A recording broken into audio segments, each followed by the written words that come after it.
তুলসী গেবার্ডের বক্তব্যে কতটা লাভবান হলো আওয়ামী লীগ ও ভারত? জানাবো ডক্টর ইউনূসের চীন সফর মাইলফলক হবে বললেন রাষ্ট্রদূত। এবং সর্বশেষ জানাবো আওয়ামী লীগকে বাতিল মাল আখ্যা দিয়ে যা বললেন নূর। এতক্ষণ শুনলেন সংবাদ শিরোনাম, এবারে বিস্তারিত। তুলসী গেবার্ডের বক্তব্যে কতটা লাভবান হলো আওয়ামী লীগ ও ভারত? বাংলাদেশে ধর্মীয় সংখ্যালঘু নির্যাতন এবং ইসলামী খিলাফত প্রতিষ্ঠার চেষ্টা নিয়ে ভারতীয় সংবাদ মাধ্যমে দেয়া যুক্তরাষ্ট্রের গোয়েন্দা প্রধান তুলসী গেবার্ডের মন্তব্য নিয়ে সপ্তাহ জুড়ে কম আলোচনা হয়নি ঢাকার রাজনীতিতে। গণ অভ্যুত্থানের মুখে স্বৈরশাসক শেখ হাসিনা সরকারের পতনের পর অপতথ্য ও অর্ধসত্য খবর দিয়ে আগুনে ঘি ঢেলে আসছে ভারতীয় মিডিয়া। বেশিরভাগ রাজনৈতিক ঘটনাকে ধর্মীয় পরিচয় দিয়ে ন্যারেটিভ নির্মাণে তৎপর ভারতীয় সংবাদ মাধ্যমের জন্য তুলসী গেবার্ডের এই মন্তব্য ছিল কারাকারি খবর। তবে ইতিহাস বলছে বাংলাদেশে ধর্মীয় সংখ্যালঘু নির্যাতন ইস্যুতে হাসিনা আমলে আনুষ্ঠানিকভাবে উদ্বেগ তুলে ধরেছিলেন তুলসী গেবার্ড। শুধু তাই নয়, হাসিনার অধীনে 2014 সালের নির্বাচনকে তিনি ত্রুটিপূর্ণ বলে তুলনা করেছিলেন। বর্তমান ভারত ও ঢাকায় দেশটির অঘোষিত রাজনৈতিক মিত্র আওয়ামী লীগ সংখ্যালঘু ইস্যুতে যেভাবে মার্কিন প্রশাসনের কাছ থেকে চাপ আশা করছে, অথচ আওয়ামী আমলেই তুলসী গেবার্ড এই উদ্বেগ জানিয়েছিলেন। মার্কিন প্রেসিডেন্ট ডোনাল্ড ট্রাম্পের অভিষেকের অপেক্ষা তর সয়নি আওয়ামী লীগ ও ভারতের। নির্বাচনে ট্রাম্পের জয়ের পর থেকেই সংখ্যালঘু ইস্যু দিয়ে দেখে নেয়ার হুমকি তৈরি করে, কিন্তু এই ইস্যুতে আগে থেকেই প্রশ্নের মুখে আওয়ামী লীগ। 2015 সালে বাংলাদেশের সংখ্যালঘু নির্যাতন নিয়ে যা বলছিলেন তুলসী। ঢাকায় নিযুক্ত সাবেক মার্কিন কূটনৈতিক জন ড্যানিলোভিজের কাছে তুলসী গেবার্ড বাংলাদেশের সংখ্যালঘুদের অধিকার ও চরমপন্থার ঝুঁকি নিয়ে উদ্বেগ প্রকাশ এটি নতুন কিছু নয়। অতীত সূত্র টেনে ড্যানিলোভিজ বলেন, 2015 সালে ক্ষমতাচ্যুত সাবেক প্রধানমন্ত্রী শেখ হাসিনার শাসনামলে কংগ্রেস সদস্য হিসেবে তুলসী গেবার্ড এ বিষয়ে একটি প্রস্তাব উত্থাপন করেন।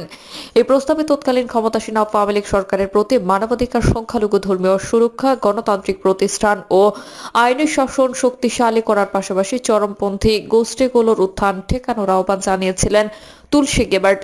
এনডিটিভির সাক্ষাৎকারে তুলসী গেবার্ড মূলত এটি ছিল দ্বিদলীয় প্রস্তাব। এটি এমন একটি প্রস্তাব বা সিদ্ধান্ত যা মার্কিন কংগ্রেসের দুই প্রধান রাজনৈতিক দল রিপাবলিকান ও ডেমোক্র্যাট উভয়ই সমর্থন করে। এই প্রস্তাবে তুলসীর সঙ্গে ছিলেন মার্কিন কংগ্রেসের তৎকালীন আরো দুই সদস্য, ম্যাট সলমন ও বব ডোল্ট। তারা তিনজন একত্রে ওই প্রস্তাবে বাংলাদেশে 2014 সালের বিতর্কিত নির্বাচন ও পরে রাজনৈতিক অস্থিরতা নিয়ে উদ্বেগ প্রকাশ করেছিলেন। হাউস ফ্লোরে দেওয়া এক ভাষণে গেবার্ড বলেছিলেন, বাংলাদেশ এখন অস্থিতিশীলতার মধ্যে রয়েছে। গত বছর 2014 অনুষ্ঠিত ত্রুটিপূর্ণ নির্বাচনের পর থেকে রাজনৈতিক সহিংসতা বাড়ছে, যা দেশটির স্থিতিশীলতা নিয়ে উদ্বেগ সৃষ্টি করেছে। আমি বিশেষভাবে সংখ্যালঘুদের ধর্মীয় স্বাধীনতা নিয়ে উদ্বিগ্ন।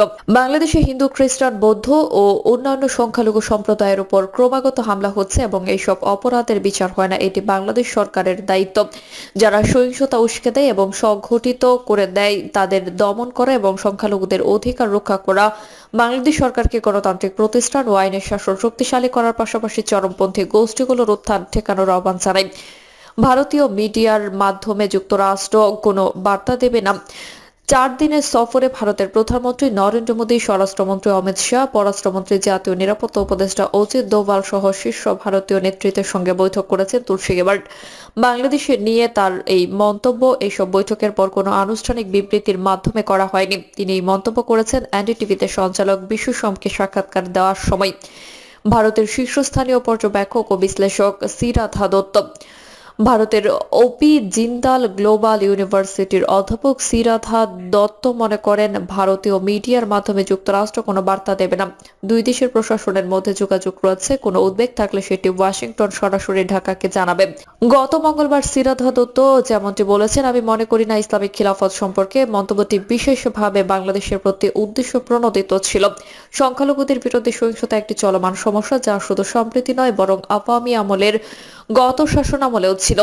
গত কয়েক মাসে সংখ্যালঘুদের উপর হামলাগুলো শুধু ধর্মীয় নয়, রাজনৈতিক উদ্দেশ্য প্রণোদিত ছিল। বাংলাদেশ এবং যুক্তরাষ্ট্রের মধ্যে সম্পর্ক রয়েছে এবং তারা যদি বার্তা দিতে চায় তবে তারা সরাসরি বাংলাদেশে যোগাযোগ করে বলবে। তাদের ভারতীয় মিডিয়ার মাধ্যমে নিজেদের দৃষ্টিভঙ্গি প্রকাশ করার প্রয়োজন নেই। তুলসী গেবার্ডের মন্তব্য বিভ্রান্তিকর এবং বাংলাদেশের ভাবমূর্তি ও সুনামের জন্য ক্ষতিকর উল্লেখ করে প্রতিবাদ জানায় অন্তর্বর্তীকালীন সরকার। সুইডেনের আপসালা বিশ্ববিদ্যালয়ের শান্তি ও সংঘ গবেষণা বিভাগের বিভাগীয় প্রধান অধ্যাপক অশোক সুয়ানের মতে এই প্রতিবাদ জানানোটা গুরুত্বপূর্ণ ছিল। এ নিয়ে যুগান্তরের সঙ্গে আলাপে অশোক বলেন, টিভি সাক্ষাৎকারে হলেও এমন মন্তব্যের এখনো কূটনৈতিক প্রভাব হতে পারে। গেবার্ড ট্রাম্প প্রশাসনে একটি গুরুত্বপূর্ণ গোয়েন্দা পদে রয়েছেন এবং তার মন্তব্য ওয়াশিংটনে বিশেষ করে রক্ষণশীল নীতি নির্ধারকদের মধ্যে উপলব্ধি প্রভাবিত করতে পারে। বাংলাদেশের জন্য এরকম মন্তব্যের প্রতি উদ্বেগ থাকা বৈধ, কারণ এমন বক্তব্যগুলো বিদেশি বিনিয়োগ, কূটনৈতিক সম্পর্ক এবং নিরাপত্তার সহযোগিতায় প্রভাব ফেলতে পারে। তার মতে তুলসী গেবার্ডের মন্তব্য বাস্তব পরিস্থিতির নিরপেক্ষ বিশ্লেষণের চেয়ে উদ্দেশ্য প্রণোদিত মূল্যায়ন ছিল, যা ভারতের হিন্দুত্ব প্রভাবিত মিডিয়া এবং ডানপন্থী গোষ্ঠীগুলোর ভাষা তত্ত্বের সঙ্গে সামঞ্জস্যপূর্ণ। তার হরে কৃষ্ণ কালেটের সঙ্গে সম্পর্ক এবং ভারতের শাসক দল বিজেপির সঙ্গে ঘনিষ্ঠ সম্পর্ক ইঙ্গিত দেয়। তার মন্তব্যগুলো যুক্তরাষ্ট্রের গোয়েন্দা মূল্যায়ন থেকে নয়, বরং রাজনৈতিক উদ্দেশ্য প্রণোদিত হতে পারে। সুইডেনের উপসালা ইউনিভার্সিটির শান্তি ও সংঘাত গবেষণা বিভাগের অধ্যাপক অশোক সুয়েন তুলসী গেবার্ডের সফর থেকে কি পেল আওয়ামী লীগ? তুলসী গেবার্ডের ভারত সফর ঘিরে নজর রেখেছিল আওয়ামী লীগ। বলা যায় মার্কিন প্রশাসনের শীর্ষ পদে আসীন হিন্দুত্ব আদর্শবাদী তুলসীর সফরে নিজেদের পক্ষে যায় এমন কিছুর অপেক্ষায় ছিল দলটি। এই সফর থেকে আওয়ামী লীগ প্রত্যাশা অর্জনের মতো কিছু পেয়েছে। বাংলাদেশ নিবিড় পর্যবেক্ষক অধ্যাপক সিরাধা দত্ত বলেছেন, আওয়ামী লীগ সুযোগ খুঁজে বেড়াবে ঠিক, তবে এভাবে কোনো মন্তব্য দেশের অভ্যন্তরীণ পরিস্থিতি পরিবর্তন করবে না। তার ভাষায় আওয়ামী লীগ সব পথ অনুসন্ধান করবে। তবে তুলসী গেবার্ডের একটি মন্তব্য বাংলাদেশের বা দেশের অভ্যন্তরীণ পরিস্থিতি পরিবর্তন করবে না, যদিও একই অন্তর্বর্তী সরকারের শাসন ক্ষমতা নিয়ে অপকর্মগুলোর জন্য কোনো অজুহাত হতে না পারে।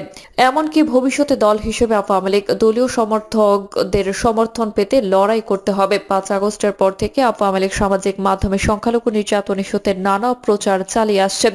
এসব প্রচার অভিযান দেখলে মনে হয় এটি কোনো রাজনৈতিক দলের সামাজিক যোগাযোগ মাধ্যম নয়, বরং একটি সামাজিক মাধ্যম ভিত্তিক সংবাদ চ্যানেল।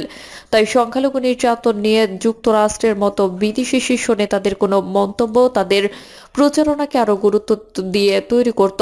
অন্যদিকে ভারতীয় অধ্যাপক অশোক সুয়ানের ভাষ্য, আওয়ামী লীগ সম্ভবত আশা করেছিল তুলসী গেবার্ডের সফর তাদের কথিত ন্যারেটিভকে আন্তর্জাতিক দৃষ্টিতে তুলে ধরবে এবং অন্তর্বর্তী সরকারের উপর চাপ তৈরি করবে। যদিও গেবার্ডের মন্তব্যগুলো উস্কানিমূলক ছিল, তবে তা সরাসরি বাংলাদেশের অভ্যন্তরীণ সরকারের বিরুদ্ধে মার্কিন নীতি কার্যক্রমে রূপান্তরিত হয়নি। বৃহত্তর মার্কিন প্রশাসন, যার মধ্যে পররাষ্ট্র দপ্তর অন্তর্ভুক্ত, বাংলাদেশের সঙ্গে কূটনৈতিক সম্পৃক্ততা অব্যাহত রেখেছে, যা ইঙ্গিত দেয় যে গেবার্ডের মতামত ওয়াশিংটনের আনুষ্ঠানিক অবস্থান নয়। তাছাড়া ভারতের সরকারও গেবার্ডের মন্তব্যের সঙ্গে মেলে এমন কোনো বড় মন্তব্য করেনি। বলা যায় এই সফরটি আওয়ামী লীগের রাজনৈতিক লক্ষ্য অর্জনের উল্লেখযোগ্যভাবে কাজে আসেনি। আরো যোগ করেন তিনি, সাবেক মার্কিন কূটনৈতিক জন ড্যানিলোভিস এ নিয়ে সাবেক মার্কিন কূটনৈতিক জন ড্যানিলোভিস বলেছেন, প্রেসিডেন্ট ট্রাম্পের শপথ গ্রহণের পর থেকে সাবেক প্রধানমন্ত্রী শেখ হাসিনার সমর্থকরা ট্রাম্প প্রশাসন থেকে কিছু সমর্থনের জন্য আশা করেছিল। তবে প্রেসিডেন্ট ট্রাম্প প্রধানমন্ত্রী মোদির ওয়াশিংটন সফরের সময় তার প্রেস ব্রিফিং এ ডিপ টেস্টের ভূমিকা নিয়ে কথাটি অগ্রাহ্য করে তাদের হতাশ করেছেন। আওয়ামী লীগ ইউএসএআইডির প্রোগ্রাম সম্পর্কিত যুক্তরাষ্ট্রের অভ্যন্তরীণ বিতর্কে কিছুটা সুবিধা নিতে চেয়েছিল, কিন্তু তাতে তেমন সফলতা পায়নি। তারা আশা করেছিল তুলসী গেবার্ডের ভারত সফর ট্রাম্প প্রশাসন বাংলাদেশের নীতি পরিবর্তনের কোনো ইঙ্গিত দেবে, কিন্তু তাও হয়নি। এদিকে যুক্তরাষ্ট্র এবং বাংলাদেশ তাদের সহযোগিতার জন্য বিভিন্ন ক্ষেত্র খুঁজে পাচ্ছে, যার মধ্যে বাণিজ্য ও বিনিয়োগ বৃদ্ধির ক্ষেত্র রয়েছে। তৃপ্তির সুযোগ নেই। 5 আগস্টের পর আইন শৃঙ্খলা পরিস্থিতির অবনতির ফলে কিছু অপ্রত্যাশিত ঘটনা ঘটেছে, এতে কোনো সন্দেহ নেই। নারীদের উপর নিরাপত্তার হুমকি, মোরাল পুলিশিং, গণপিটুনি, আইন নিজের হাতে তুলে নেওয়া, এসব নিঃসন্দেহে উদ্বেগজনক।